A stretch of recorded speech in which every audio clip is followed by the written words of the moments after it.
All right, should we deliver our eulogies for Hannah? Yes. Do you want to go first, Pat? Well, I thought it was a great look back at Hannah's journey and a beautiful send off by Bravo. 4 years doing hard work on a show trying to build up a franchise. Her exit is looking like a worthless, lazy, mean girl druggie. Yeah. Don't forget Chainsmoker. See you later. Have a nice life. Bravo cares. Bravo, bravo. But they added that nice music, and I've got to say, from this montage, it just shows how powerful music can be. Because I almost got a tear in an eye, and I think Hannah's a bitch.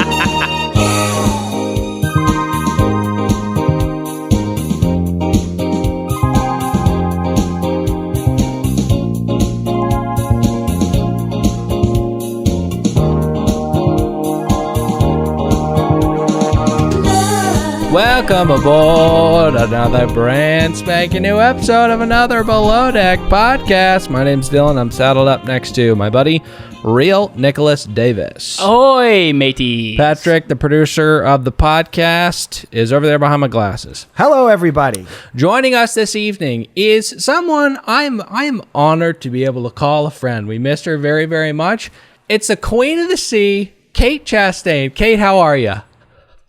I'm doing great. Hey, I guys. did not think she was going to make it back to the chair. That was unbelievable. What an entrance. Oh, my God. And she has a new microphone, so it doesn't sound like shit. That's professionalism right there. Well, I mean, we could have started with that mic. You know what I mean? Well, listen.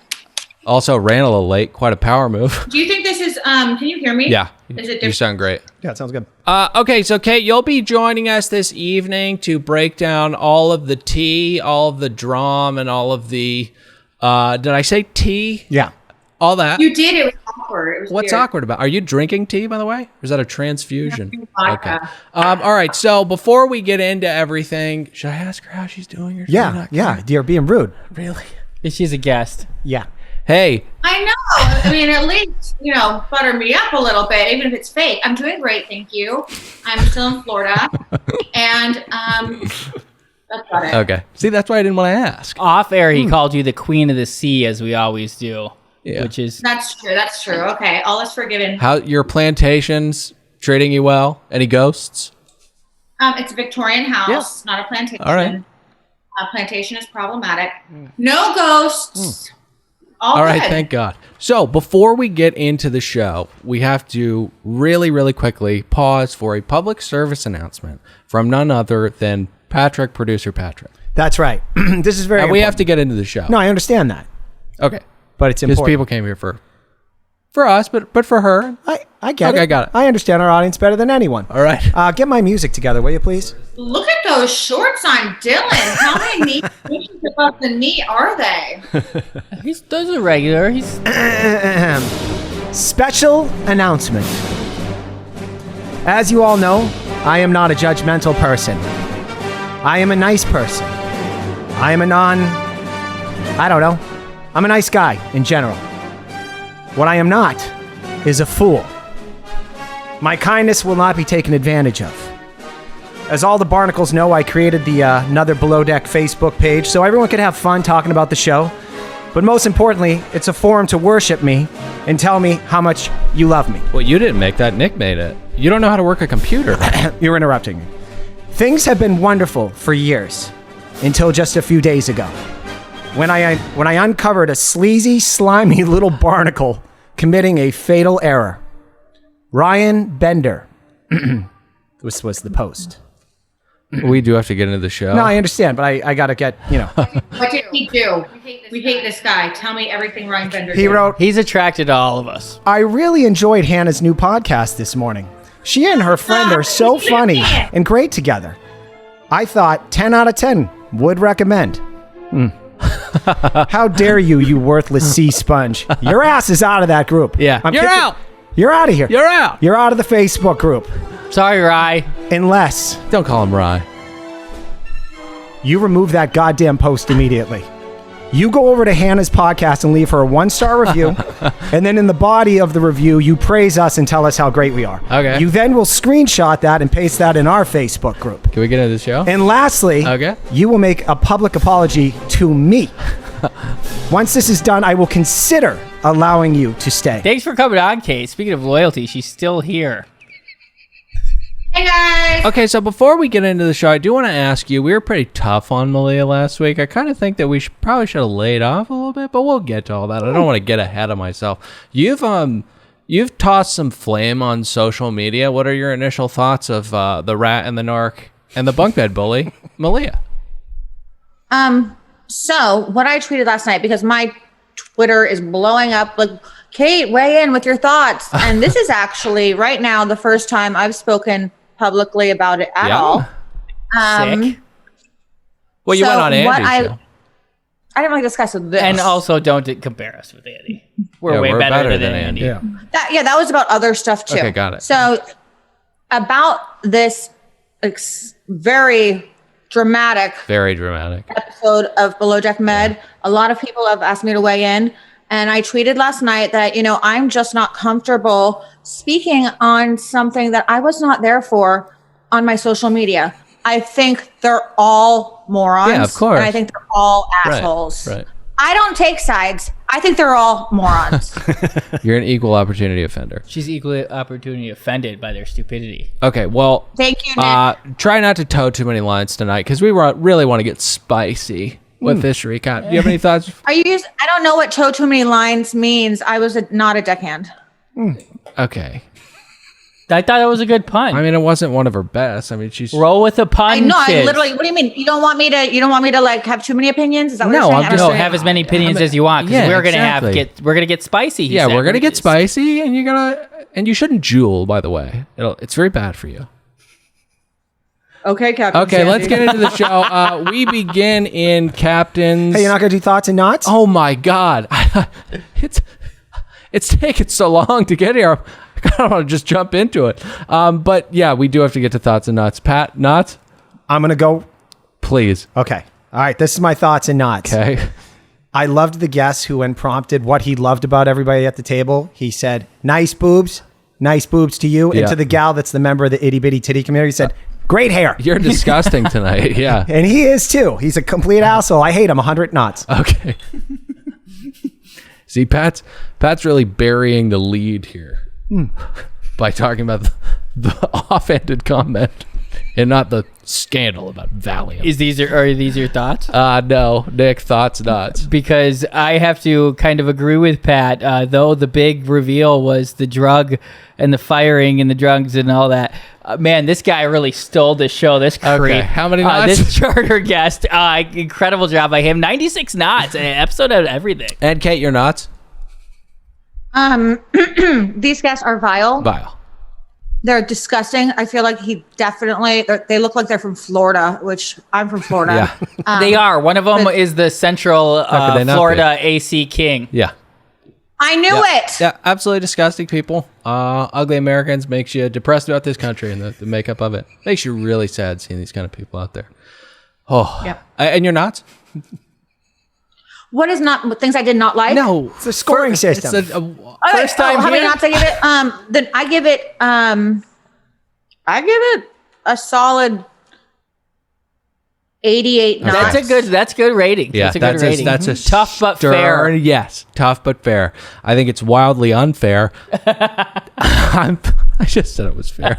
It's almost like these are erroneous. Don't mean anything. I give it 94 knots. It was a really fantastic episode because we had this Hannah stuff and then we had these pieces of shit from Florida, which I'm so excited to get to. I think that's hands down our highest average when having 4 people. Yeah, absolutely. That's a niche category, but it is competitive. It is exists. We begin in the captain's quarters, which looked like pretty shitty digs. I thought that was like a separate office the whole time. It's her living quarters. She's living in squalor. Does Lee have a nicer captain's quarters than this? I think on most boats, I think what you were saying is just outside the captain's stateroom is a small office area. Okay. Squalor. So I don't think that was inside her room. I think it's just outside her All right, room. don't burst my bubble. It doesn't matter the digs. It's not the Jags Broncos, all right? Okay. I know. She referenced it. Yeah, it was just a pretty... Never mind. Sandy wants this entire Hannah firing to be done, quote unquote, by the book. The book that says, accost a crew member in question with their pants down in the bathroom. Oh, really? That's how you felt about that? I get really offended when they say, I don't think you care about me. That book. I love this. I want to read this book. I don't know if it's a real book or a proverbial book. Either way, Captain Sandy didn't read it. All right. She doesn't know what the fuck's in that book. She was making it up as she goes along. But Kate is champing at the bit. Yeah, I think that there are specific yachting norms that you just don't understand, but that's okay. That's why you're here. Okay, Yeah. so you let me know when you're ready for me to correct everything you're saying. Okay, all right. We're going to throw it to you. Are you saying the Jags were not playing the Broncos? Is that what you're saying? I will say I love how Nick, every podcast episode, because I'm a listener, I'm a barnacle, brings some kind of football reference in. It was Brett Favre last week. I mean, when did we start talking about football? This one, Captain Sandy said she's missing a Jags Broncos game. It was a hilarious line. It wasn't funny. Huh? It wasn't It was hilarious that she said it because she's super, Oh, lesbian. Yeah, lesbian. that's so Okay, Sandy. no. Just so we're talking about one thing and then she brings up something totally random and unrelated. No, I don't think that's what he was referring to, but Fireline. So she informs Hannah that she knows about the filthy fucking narcotics that Hannah's brought on board. And Hannah starts a little bit of a stumble out of the gate. She goes, I want to let you know I haven't taken a single one of those. Hannah, you've been popping them like Tylenol. Come on. Do you want to correct anything? Lot. Here's what I will say. All drugs on board have to be reported on an official log because otherwise we'd just be going from country to country with a bunch of drugs on board. That's called the 80s. Yeah. Yeah. So it doesn't matter if you've taken them or not. These are drugs that the boat did not know about. Uh-huh. And imagine if they go into a new country and the officials come on board to do a check to make sure you're not taking drugs from country to country. They'll say, well, here's all the list of all the drugs that we know we have on board that are accounted for and prescribed. Yep. And if you have drugs that were not on the list, we got a problem. Like if you get pulled over in your car and you've got a couple of Valium with no prescription, each pill's a felony. Yeah, I've been there, girl. I had to talk my way out of that one. Kind of sexually. I know. Same. Watching both sides of this. So Hannah immediately started doing damage control on the socials about a week ago to get out in front of this. Sure, she said, very smart. Prescribed by a doctor was the CBD, and then the Valium there was a prescription. Doesn't matter. All right. Erroneous. So a lot of people are like, so if there was a prescription, and we've seen on this show in this kind of industry, there's a lot of law breaking going on there. So. I guess the issue is, hey, she was popping some Valium, but it's not Vicodin, it's not cocaine, it's a little weed. But what the other people that are saying is, hey, what if she fell asleep on Valium and then a guest was up and fell overboard when she was supposed to be having her shift? If it was Jared, I would hope she was on as much Valium as possible so he could drown. Maybe a little too intense, maybe. And you're also leaving out the part about all of the drugs have to be on the ship's list. A major theme of this episode is that maritime law is not what we thought it was. It's pretty fucking lame. I thought the ocean was this no laws, just fun and drugs and blood. And now it's all, you got to report all it's very lame. You could demand a duel. Exactly. Make people walk planks and such. Just what I've seen on this show, having watched 3 years of it, there is easily $400 of recovery for lawsuits for just the hostile work environment and all the crazy shit that happens on these boats. Sure, yeah. I don't... Maritime law. $400? I'll get to... Yeah. 400 million. Billion. High number. JP Morgan setting aside $4,000 for the upcoming hit. Okay, so we got to move on. It's at this point when Sandy asks the first mate, hey, you think she's destroying all the evidence? Sandy, did Malia sneak you one? This is insane behavior. Insane behavior.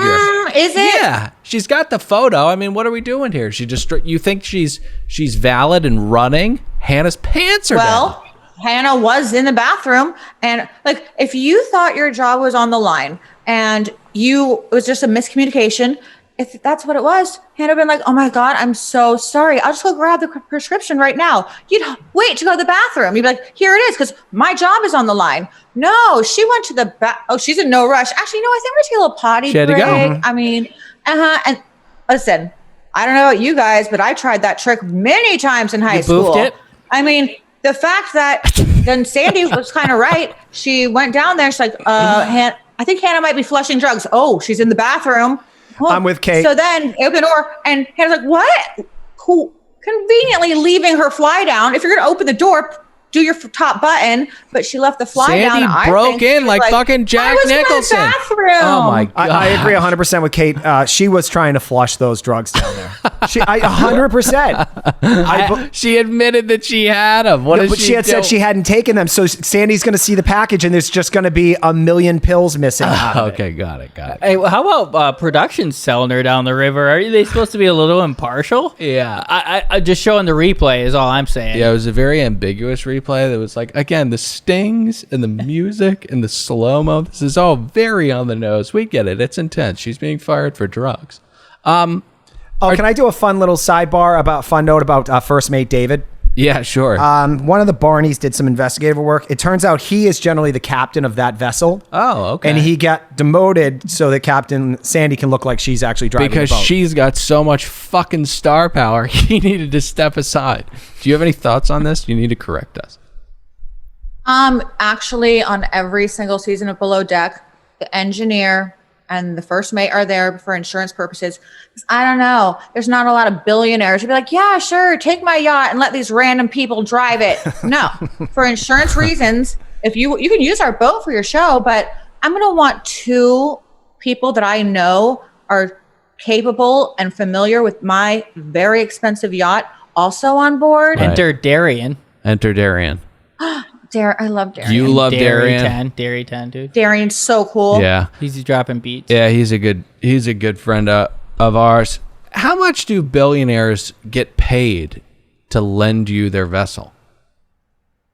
Honestly, I'm surprised this show even exists because yachts aren't cheap to charter. Right. And essentially, Bravo is chartering a yacht for 7 weeks. It's pretty expensive. What are we talking about?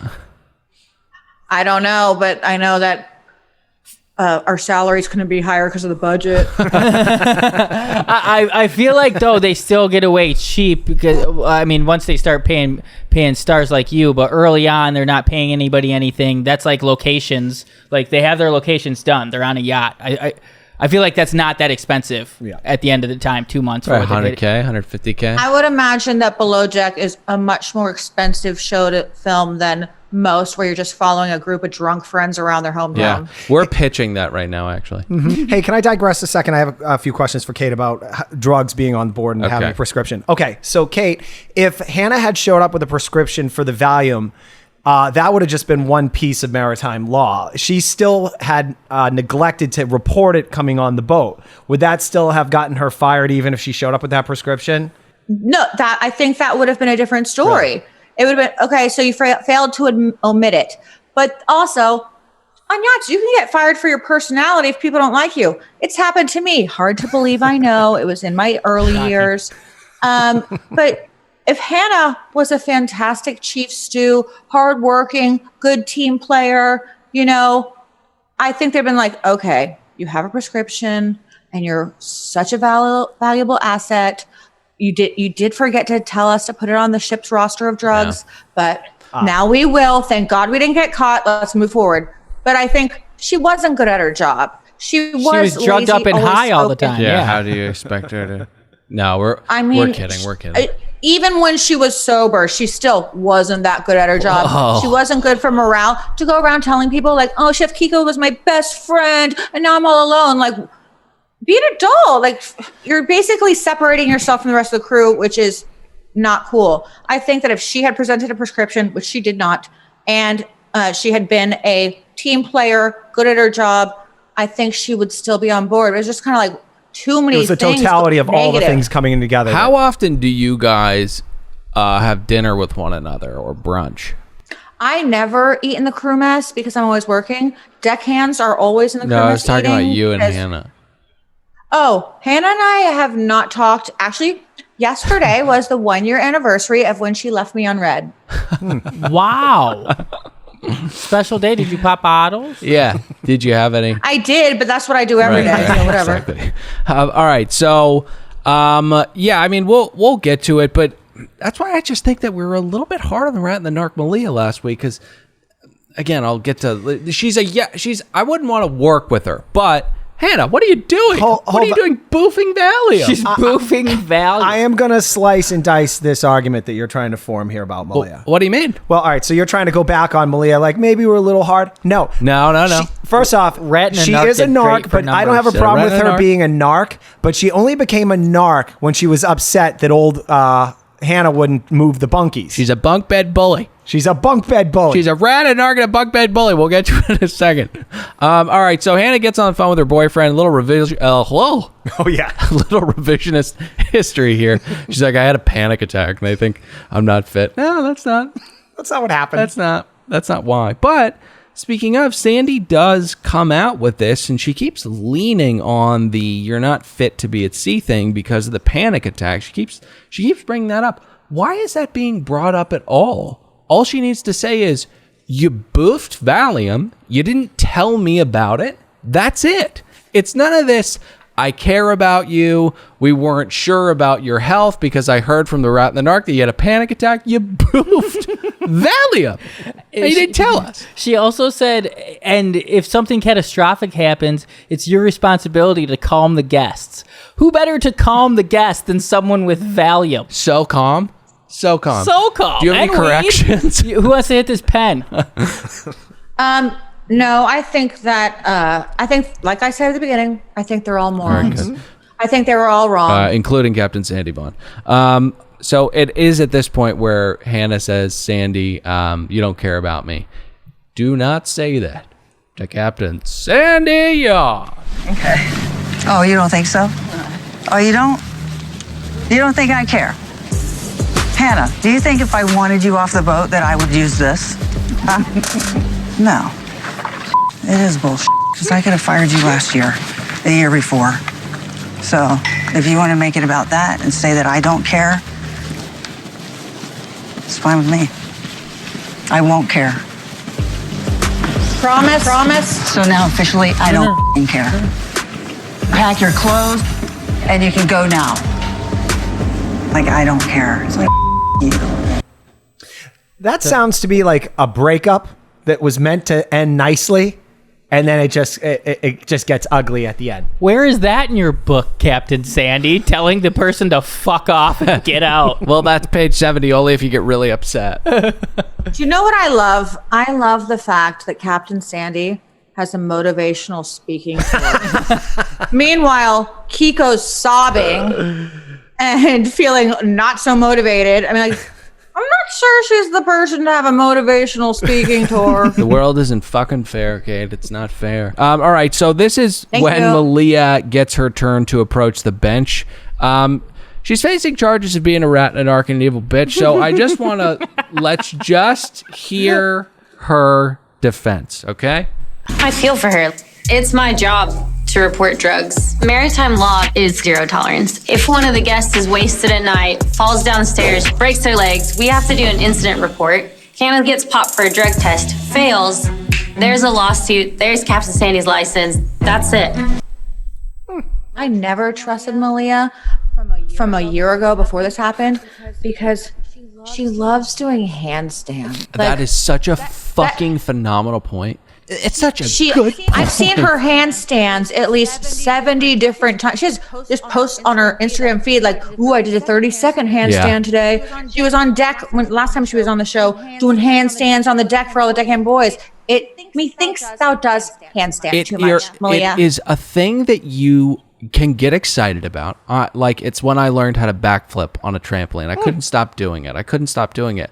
But eventually, you age to about 32, and then you've been able to do this for a long time, and you should the excitement of doing it should wear off a little bit. You shouldn't be doing handstands all the time. If I got on a trampoline right now and I did a backflip, I would be absolutely ecstatic. I think that's a poor example. But I think a standing backflip is cool, like in front of people. A handstand is not that cool. A lot of people can do handstands. She does the capoeira kind of handstand, though, which is pretty badass, where she splits the leg. She can't hold it for very long. I bet. Yeah, I get it. It's a nice hobby she has, seeing how long she can stand on her hands and then do other things. But like, she does it in front of other people on the deck for attention, and it's just weird. she- It's like, And I think she wants a lot. She wants a lot of attention. She grew up with 5 older brothers, which means she was treated like a little princess, which is why she wants to be a deckhand. Because I'm telling you, when a girl wants to be on deck, she's 90% of the time it's because they want male attention. And then she's on deck and she's like, look what I can do, boys. I'm doing a handstand. And so her ass is on display. And people are, it's just, I don't Do you trust think that Riley Gerber baby fits in that 90% that you're talking about? Is that what you're talking about? 100%. Okay. I think Pete's right. Maybe Malia's on coke, and that's why she's doing all these handstands. Yeah. Hey guys, She's like a dreidel. Like a cooked up dreidel. can I remind the audience of one of the more shocking things about all these events? The unit outlasted Hannah and Kiko. The unit. It's that kind of perspective that people flock to this feed for. Astounding observation. Well, Yeah, but he's been edited out pretty well. I mean, they did a good And job. They had to work let's- very hard you know, to. He's gone. He's on fucking drugs. He's on fucking drugs too. We have a little moment later where he's trying to get intel. He's like, what booby traps did she trip on? Because I got a fucking pharmacopoeia in my bunk. I'm not getting caught. and it's weird because Party Pete was the one we saw on camera, but he was essentially fired. Professional Pete showed up, but he did not get much camera time, except just once in a while he'd show up, and I got pretty excited. Okay, so yeah, I do completely agree. I get where Malia's coming from, but she's one of those people who ironically kind of like needs a Valium, you know, like take it down a little bit. Exactly. You know what I mean? Like, you don't need to throw your mic off and start screaming at everybody. He's got a life vest on. He's bobbing in the water. Calm down. Exactly.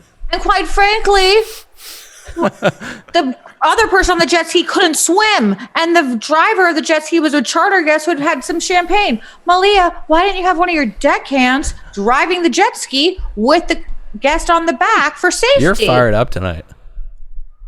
I've been talking and hearing about this for so All right, long. well, we're gonna purge it. We're purging tonight. Okay, I'll be more cheerful. No, I love it. I don't need. Yeah, why you keep cutting her off, Dylan? Let her go. Okay, so You're going to talk about us getting a look back at Hannah's her entire journey on this franchise? we're gonna deliver eulogies in 1 second, but I do want to try my hand at a hot take. I'm going for 2 out of 50 here, so bear with me. But I just think that she should have confronted Hannah about this first. Because this is a 3-pronged attack if she had done this. Because first, most importantly, it's a decent thing to do. It's a good thing to do. You're not in the mob. You can show your cards to a coworker. You're not going to get whacked. Just be honest with them. But 2, this would have still been a hell of a storyline.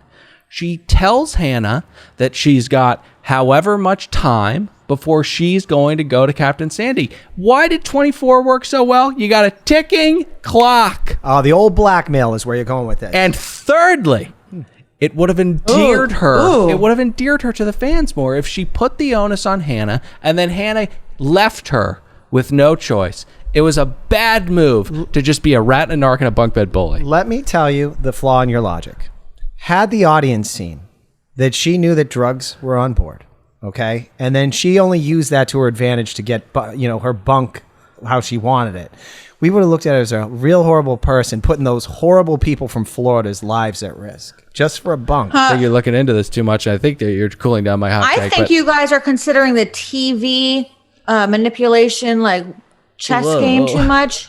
How about we just say it's a normal yacht because fourth wall? Yeah. Why didn't Malia just say, "Hey Hannah, I see you have Valium. Did you register?" Ask her first. Yeah. But why assume the worst? Be like texting Sandy, "I'm sorry, but I have to report this." First of all, you're not sorry. You're excited. Super excited. Second of all, Handstand. Yeah. do you know that you have to report it? Did you check the drug roster? Exactly. I don't know. Oh, wow. That's what I was asking. Like, how does she know if this is an intimate thing that a crew member deals with a captain over. Why would Malia have inside information into this extremely intimate thing? It's people's medication. Great take. You know? I think possibly because Nerd Alert, she's definitely read that book that Captain Sandy has not. And Captain Sandy and her probably just drink tea at night and look at everybody's medications that they're taking and just start laughing at them and making fun of them and cheersing. Sitting ducks. Yeah, and then Malia hits her. And Captain Sandy says sorry. And then Malia does a handstand, and Sandy's like, wow, you're so good at that. And they're both like, anxiety isn't real. Yeah. And then they scissor. Shall we really quickly get to Malia and Hannah? The little interaction they've got. I mean, these are two Rams being super passive aggressive with one another. Then being like, oh yeah, since when did we get like this? You know? Did they shake hands? No, they didn't shake hands. They were like, when did we get like this? This was painfully awkward. They're both acting like the other one didn't know. They're like, she's like, so I guess Captain Sandy found out I had drugs. And then I'm like translating into what she's really thinking is, so I know you narked on me. And then Malia's like, wow, oh my goodness. And Malia really means, I know, because I'm the one that showed her. and then Hannah's like, so I guess she thinks I'm too much of a liability to be at sea, which really means, I know you told on me, you bitch. Yeah. You just broke down the subtext perfectly, because that's the language they were speaking. Mm-hmm. Pat level paraphrasing by Kate. She does listen to the show. Did I influence that? Yeah, she's saying no. I didn't. I figured it was a hard no too. I mean, do you agree? 100%. Well done. I couldn't have done it better myself. All right, should we deliver our eulogies for Hannah? Yes. Do you want to go first, Pat? Well, I thought it was a great look back at Hannah's journey and a beautiful send off by Bravo. 4 years doing hard work on a show trying to build up a franchise, and her exit is looking like a worthless, lazy, mean girl druggie. Yeah. Don't forget Chainsmoker. See you later. Have a nice life. Bravo cares. Bravo. But they added that nice music, and I've got to say, from this montage, it just shows how powerful music can be. Because I almost got a tear in an eye, and I think Hannah's a bitch. You add a little violins, and suddenly it's like, oh. You forget that she, 1 year ago, left you on red. Well, the reason she left me on red was because she was talking shit about me. And so I sent her a message like a real friend, like, hey, I heard you said this, but let's, is that true? Or whatever. And she's never answered. What are the chances she passed out and forgot? Yeah. Did you think about that? Oh, no, she was just embarrassed she got caught. Okay, so my eulogy, I'm happy for her. All season, she's been, we've commented on it. A little bit like Brett Favre before the Saints D-line got to him. It was super dumb. We've talked about this. She was done. More like someone popping pills and then you get a little upset the next day. You know what I mean? I think it's more like Brett Favre, but do you have a eulogy? Because we've got to move on. She was a really good person. I'm sorry she's dead. Okay, so this is yachting. We do have to charge forward. Bugsy is quote-unquote promoted to Chiefs 2. She's going to kill it. She's absolutely going to kill it. I'm excited to see her excel in this role for the next 8 episodes. And Malia's coup is complete. Chef, first stew, lead deckhand, or bosun or whatever. Yep. Oh man, what a heist! What a heist! Getting all those people fired. Okay. Yeah. I know that everybody thinks this was like some master scheme. I can guarantee you it was not. It certainly looks like it. I agree. But I know for a fact that as it was going down while they were filming, the production was just watching. They're like, oh God, did Kiko just kind of quit? They're like, oh, we didn't plan this. And then it was not planned at all. And they also, when Malia went to Captain Sandy, was like, look what I found. They were like, what? We got a charter starting. You can't get rid of our, this was not calculated by production or anything. But Malia. No, I mean, nobody could have predicted that Kiko was going to make such a horrible Las Vegas. It's the mastermind Malia. Yeah, good effort at smoke and mirrors, but you always defend the Svengalis. I'm just telling you the truth, Dylan. So no, I don't fucking believe you. Does it hurt? No, there's no way that. Oh, hello, I just stopped by, and I'm gonna be a chef now. Oh my God! Okay, my uncle's dying. Right. I just killed my uncle, and now I can go to Beef Wellington. Listen, sounds Dylan, like Wesley from Princess there's no one Bride. I love to prove wrong more than you. So let me tell you this. Yes, they do have extra cast waiting. Because remember when Ashton made that major mistake and almost died because he stepped in the wrong line? Okay. Sometimes things happen about it. sometimes things happen on yachts and in life that are unexpected. So they do have people waiting in the wings just in case. But they did not plan how all these events Was Tom occurred. backup cast? I'm thinking he was possibly an option, but they're not the one he originally cast. And production didn't make those nachos. It's true. No, but production did say, kill your uncle or leave his bedside. You're coming to the boat. It wasn't, oh my God, it's I'm in Palma. We got to move on. You're going to get to the part where Malia and Sandy smack themselves on the back for adhering to protocol. It's like a 5-minute scene. Yep. You only do drugs at appropriate times. Great. I was going to say, this is the managerial training course that Malia puts Captain Sandy through. She coaches her up on how to break the news to the crew. And then in another display of dignity and leadership, Sandy, who doesn't want to involve Malia, tells her that she didn't think it was right to quote maritime law when she had an emotional being in front of her. What are you're terminating her employment. Read her why you're Captain Sandy, this is not about feelings and caring for one another. She boofed Valium and she didn't tell you about it. You got to stick with the HR manual at this point. I don't know how long I can let it slide. We have discussed. Boof is just a funnier word, but that is with the intent to get high. Oh, I've made a major mistake. I said it first, though. I made a major mistake. I said it first just because Boof is funny. It's just to hide. It's keister. She's okay, keistering. keistering. Got it. That's not as fun. Hey, little sidebar here. Can I talk about something that's been happening on socials with the unit? Okay. He's made this accusation towards Malia that she was, every time they were off the boat, she's a big cokehead. She loves the boogie shuggy. Sure, yeah. It's easier to do that upside down. Yeah. And Not really. I think it may be a pervasive thing in this industry. I experienced perhaps maybe not having a number of guests coming, not Kate Chastain, a number of guests that we've had. I'm surprised I'm still alive after all the seasons I did in St. Martin. There's a lot of coke running around off that boat is what I'm saying. Yeah. I may have been asked to procure some one night after some below deck guests came in. You mean that time when you were like, Ashton, you want me to get you some blow? That is literally how that went down. Just don't bring it on the boat. Yeah. No drugs that aren't on the drug list on the boat. I don't get why maritime law is so fucking... It's so boring. It's supposed to be unchecked. I hate it. We think this entire time that it's fun. It's just not. It's just really devastating. Let's get to the pre-charter meeting. Sandy holds her quorum here. Any highlights? Great. You can see Malia's fingerprints all over this thing. Captain Sandy's like, you got to report drugs, even at Benadryl. Even at Benadryl.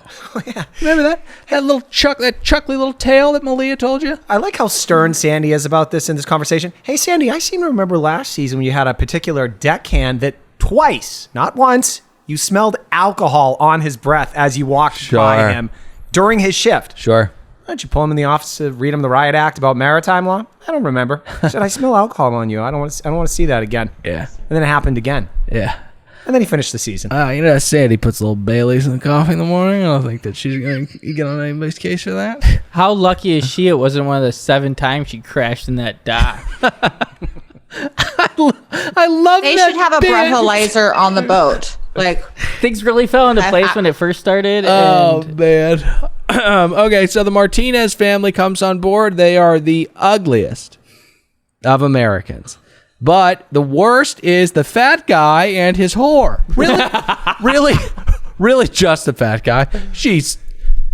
I'll get to her later. But yeah, it's really... There's Sex a couple work fat is guys. real work. Is this the fat guy that's the nosy little bitch? Oh, you got girlfriends? Oh, well, how long you been working here? Well, I don't know. Are you my biographer? Get the fuck out of my face. I got work to do. I wouldn't use the word little to describe him, but yeah, he's a bitch. He was trying to find out how like studious she was about the position because he wanted to bring her aboard to the next charter. I think. Is there? Can you like see these people coming from a mile away? Is there an ocular pat down that you've developed over your years of yachting where you just see them come down? Ocular pat down. That is my new favorite phrase for judging people. I stole it from. Yes. So yes. But yeah. When guests are coming down the dock, there is an ocular pat down. And I'm not judging. I'm a sociologist. Right. So like if a pink bird with long weird legs is what I'd be like, that's flamingo. And if a blue bird, I'd be like, oh, look, it's a macaw parrot.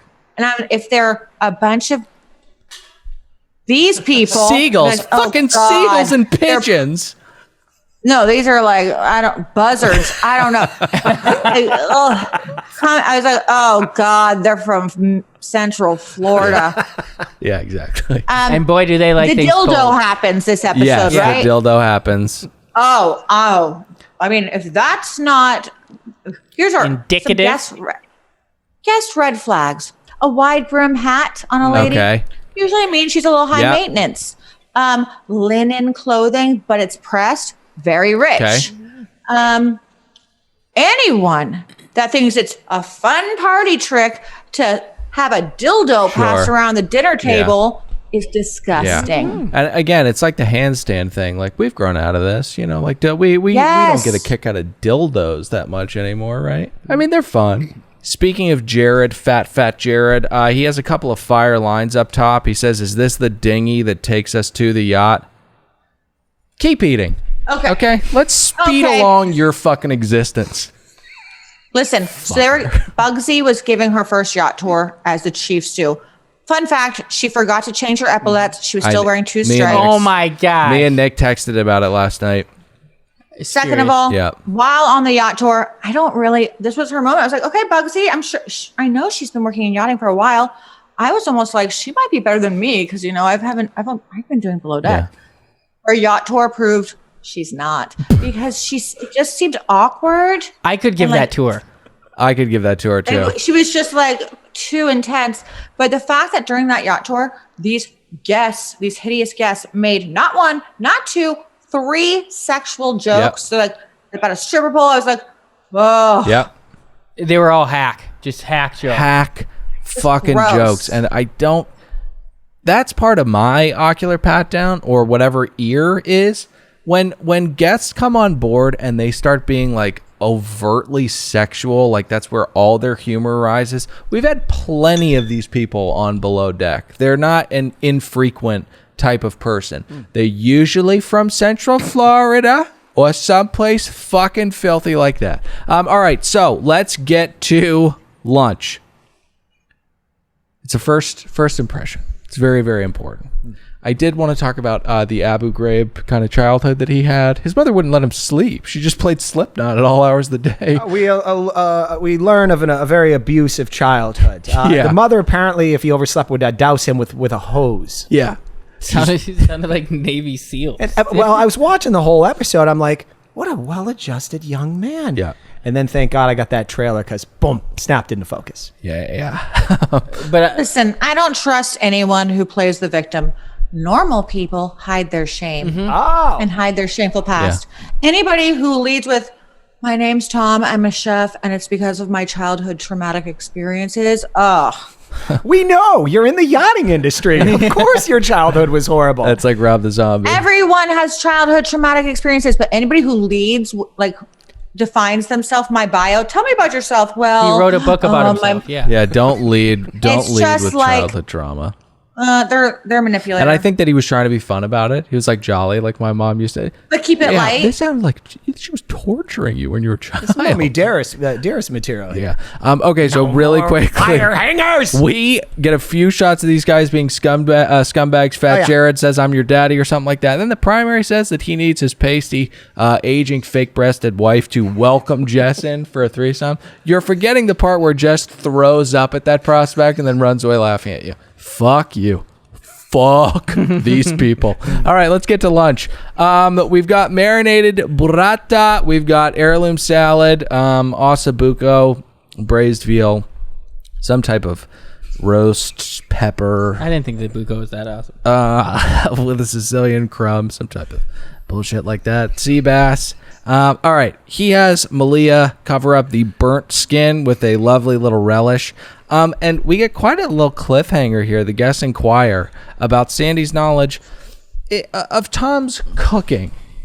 I just feel so bad for Tom because a lot of people don't know this, but Rachel's, it's a strip club in Orlando, and they have the best fillets. And I feel like these guests have been to Rachel's. That is fucking disgusting. That's incredible. Like overcooked baseball steaks, guys just fucking looking at women, just chewing on fucking fillet. That's so disgusting. No, it's like a thing. Like Rachel's, it's like this really weird mix. Hey, can I say, all right, so the guest asked Sandy at the conclusion, have you tasted your chef's food? Yeah. And she answers, no. Right. And I was thinking, because why deviate from a great run? Yeah. A Russian spy who obviously lied about her credentials. You never checked. A girl who folded towels and cleaned toilets before being promoted to a chef. Oh, and then Chef Kiku, who you never bothered checking his referrals or bother tasting his food. One caption. If it ain't broke, don't fix it, baby. Bravo! Well done. Yeah, she's really killing it. And so is he. The food looked good. It was a good cook on the veal. Horrific animal to consume, though, I will say. Because of the preparation or? Because of the age. The transference of that energy is really an impure one. I find it revolting that we consume baby animals. You know like what foie I mean? gras, though. That was what I was going to say. How do you feel about foie gras? I mean, it's problematic. It's problematic. And delicious. Very, very, very good. Very good. And I have heard, though, I think it's just a myth. It's like when people say, like my cousins in Virginia, when I voice concerns about the fish when we're going fishing, they say, oh, it doesn't hurt them when it goes through their cheek. They can't. I don't buy that at all. I think they're in a lot of pain. But people say that geese get off. You know, it's like a Pavlovian thing. Like when you start force feeding them cream to fatten up their livers, they hate it at first because they're being tortured, but then they start to really enjoy it. I don't buy that either. It's why I did below deck for so long. It's called Stockholm syndrome. Yeah, exactly. No, that's a filthy ingredient too, but I don't know. I just think that we're better than this. I don't know what we're doing eating veal and lamb. We're ingesting toddlers and their life force. It's really weird. Is that not weird? Incredibly efficient. Okay, calm down, Dylan. All right, so cute plating on the heirlooms. It is just tomatoes and vinegar and oil after all, so he's got to doll it up with a few edible petals. And bam, you've duped the Martinez family. It's like working on object permanence with a toddler. You know what I mean? Idiots. 78 pots. All right, so should we talk about how Rob's not going to Bali with Jess ever in his life or any parallel universe that may be running alongside of us? It's probably that goddamn hand tattoo. That's got to work your way into your head eventually. I can't date a girl that has a hand tattoo. What are your thoughts on, as Pat's called, who Pat has deemed Messy Jessie? My mom came over and we were watching an episode, and my mom's very sweet. She was like, I can't tell if she's pretty or not. And I said, Mom, she's porn star hot. Yes. She's porn star beautiful. That was creepy. But even then, that hand tattoo, like, the only more aggressive place would be her face. Yep, her neck. Yep.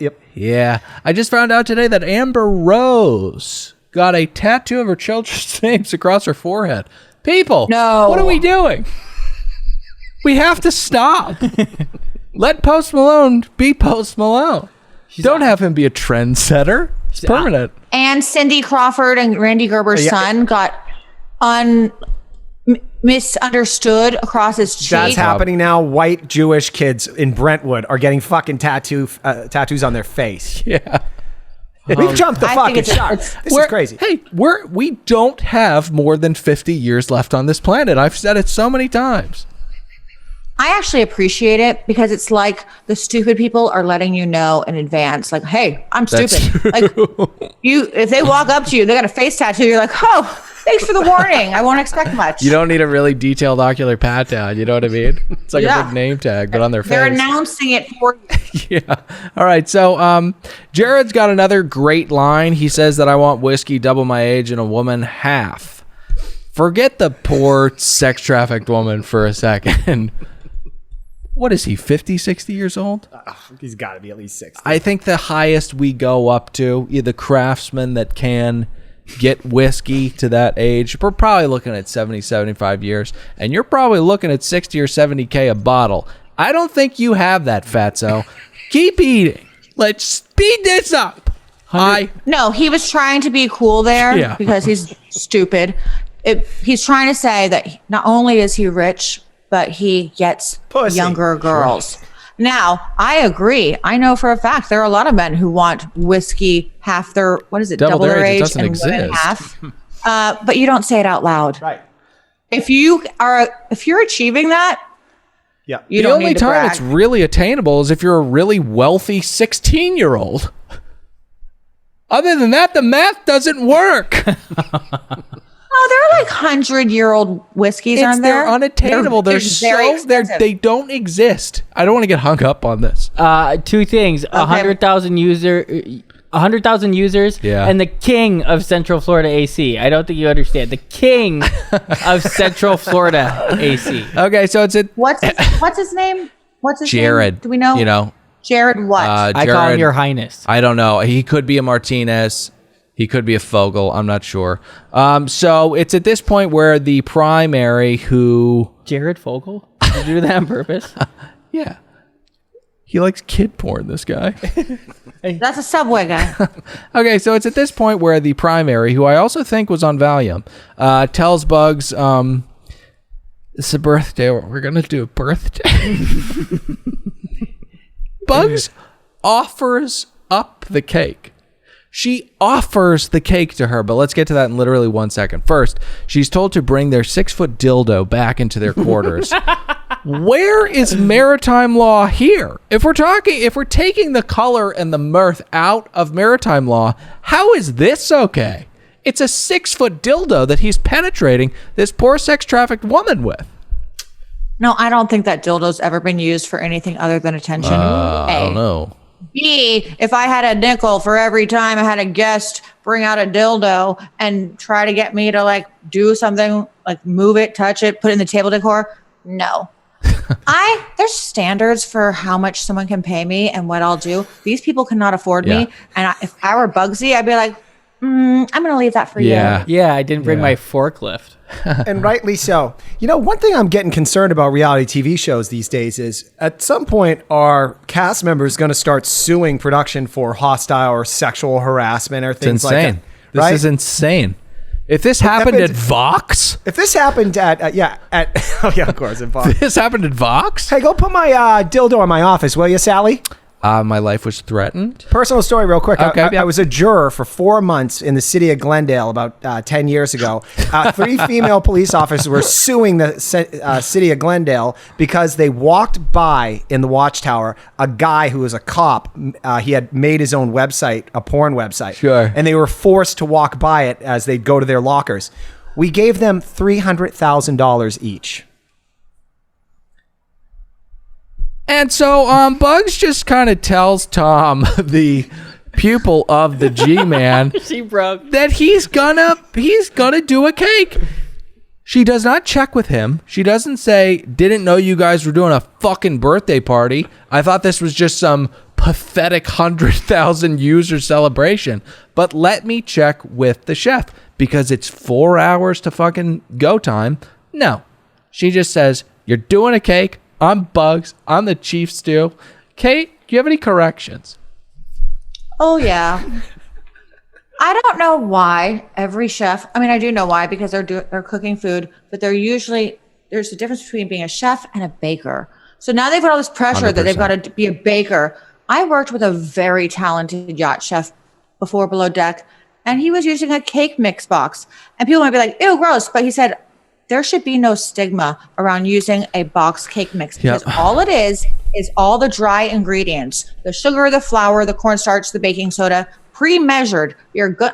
So all the box mix is doing is saving you the time of getting the measurement cup out and putting all those ingredients together. Yeah. So you use the box mix cake, and then because you are a talented chef, you jazz it up. Ganache, yeah. But it will not take longer. Like, you can make a freaking cake in a mug in the microwave. Yeah. I've seen it on Pinterest. I've done it before. Like, when chefs freak out about a cake, it's like, oh, shut up. Well, you're 100% right, though. I mean, a man of his standard really does want every bite at the apple that he can get. That's perhaps his hubris. But you couldn't be more right about the difference between a chef and a baker. I mean, and also you're dead wrong about the box cake. I mean, you're just dead wrong. Nope, Chef Kevin was a baker. I don't care what Chef Kevin. Not a chef. Fuck Kevin. The flavoring in those boxes is just not what you can get if you source some better stuff. Do you use different kind of flour, you shouldn't Dylan? Be Juuling. It's terrible for you. All right, so COVID. Quick thing. Sandy has the 50th call of the season with Norma the recruiter. Norma's probably like, "What the fuck is going on over there? What's going on in that boat? What is happening?" Poor Norma. Poor Norma. Okay, should we cover the nude photo shoot? Ew. Are they? That's just people are paying for it, right? They can do that. Okay, are you watching a lot of naked people on those boats? Yeah. As when you're working them? No. Naked people generally do not belong on yachts. If you cannot contain your nudity, if you are so out of control that you can't keep your genitals covered, at least in the privacy of your grand, luxurious stateroom, you don't belong on a yacht. Yeah. There you go. Cheers. Cheers. I do, and it makes it even creepier because he's all fat and fucking old and shit. And he's like looking at her and he's like, "Oh yeah, that's so I'm pretty sure that guy is not allowed around playgrounds." Oh my God. And I don't want to wish anybody ill will. I'm not going to talk about heart attacks and stuff like that. I don't want to get into that. So Tom does not have a shucker. That'll come up later. Malia says you want a hammer. Malia, you dumb bitch. Sorry. Malia. Why is she a dumb bitch this time? Because she offered him a hammer when he wanted a shucker. Yeah. Well, I mean, what are you going to do? Just says Dylan. Just hit an oyster and serve it like that? What are we doing here, Malia? I think I'm going to go back to this. I think they're all morons. Hey, Tom, Chef Tom, if you're not like really familiar with how to open an oyster, don't serve them. We'll get to how he serves them later, which really made me upset. So Bug says that he's super calm. She loves working with him. I'm very excited for that to change. Jared, the guy that looks like aggro. What's it called? The aggro crag? The aggro crag. Do you have it? Guts. He walks into the galley for a chippy little joke. Englishman comes home and he finds his wife in bed with two other men. What did he say? Hello. An Englishman sees his wife in bed with two other men. How many people are there? 3. Yeah. Hello. You still don't get it. It's an American joke because we're making fun of the English. Yeah, that was weird. Goodbye. Good tag. This is my version of hell. Keep eating. In a work environment, being cornered by some old, outdated has-been with bad dad jokes and expecting me to be respectful and patient. Oh, and the worst part is getting frustrated. I mean, you can see he's getting frustrated. He's like, you still don't get it, do you? Hey, fat ass, go fuck that sex trafficked woman you brought aboard. Leave me alone. Can I tell you what this guy is other than a big fat piece of shit? Yeah. He is a product of not having a wife. He's been a player for too long. You need a woman living with you to tell you to cut this crap out. Right. That's what he is. That it's really disgusting and off-putting. And you're annoying or you're talking too loud, annoying. as my wife constantly reminds me. You're talking too loud. Shut up. You got a different take? No, this guy clearly owns a strip club because all of his employees are beholden to him. Like, did that joke have a punchline? I still don't get it. It almost was like an algebra equation. Like, there's 4, and then there's 3, and then they walk into a room. Are we at 7? What does it matter? Does nationalities matter? I don't know what the punchline was. I'm glad someone finally admitted they don't get. I don't get it. I think it's just about the politeness of British culture. You know, usually you'd get pretty pissed off about seeing that kind of thing, and he's saying, "Hello, hello, hello." Okay. Oh. You know. What's funny is he was telling it to a British guy. What's funny is that he's gonna die soon. You said you didn't want to do that. Okay, so should we begin with the 100,000 user celebration? I can't wait for the bankruptcy, by the way. Here's to 100 more. First, yes, Kate? What? I honestly don't remember this. 100,000 users of what? Do they have a online porn site? They have something that has too much debt in the balance sheet, I think. Some type of online platform for traders or something like that. Anyways, so first up is Oysters Rockefeller alongside a steamed oyster. Why are we cooking both, Tom? Why are we cooking both? You have a raw preparation and a cooked preparation. Then you add shells. No, I would do all 3. I would do the 3 stages: a raw, a steamed, and Oysters Rock. I think Oysters Rockefeller is gross. I think it's gilding the lily. Sure. I think a steamed and a raw would be a nice juxtaposition. I hate that word. Why? I can't pronounce it. You have a really tough time pronouncing it. Why do you hate it? But I hate it because people say it. You should say contrast, but they want to sound fancy. Well, I thought it was a fucking whiff. It should have at the very least had a raw preparation and a cooked preparation. Then you sprinkles. And it's so easy. You do nothing. You've already opened them. Just open them. If you did a raw part, less work. Shuck them correctly. Remove the shells from the brine inside. That's not what he did. He added shells because he didn't have a fucking shucker. I don't care what tools are at his disposal. We're knocking 15 pots just right out of the gate. Out of the gate. That's so tough. 15 pots right out of the gate. Wait. One of them raises his voice at the dinner table and says, "I didn't fucking appreciate that." Oh, please. Like, all these guests haven't had weird shit in their mouths before. You got a 3-foot dildo. What did you just say? You didn't fucking appreciate that? Do you want us to call the fucking cops? Shut your mouth. I'm just surprised Tom didn't add his secret ingredient, chewed up sunflower seeds. Okay, so sounds like a hey, horrible. Dylan, before you move to raw lobster, can I interject one yes, second? Of course. I got a question for Kate. Kate, if you were the chief stew, would you have saved Tom from this himself earlier when you realized what he was going to be serving as that first course? I mean, I feel like I would do a ocular pat down of the oysters and look for any shards of glass in them. Yeah.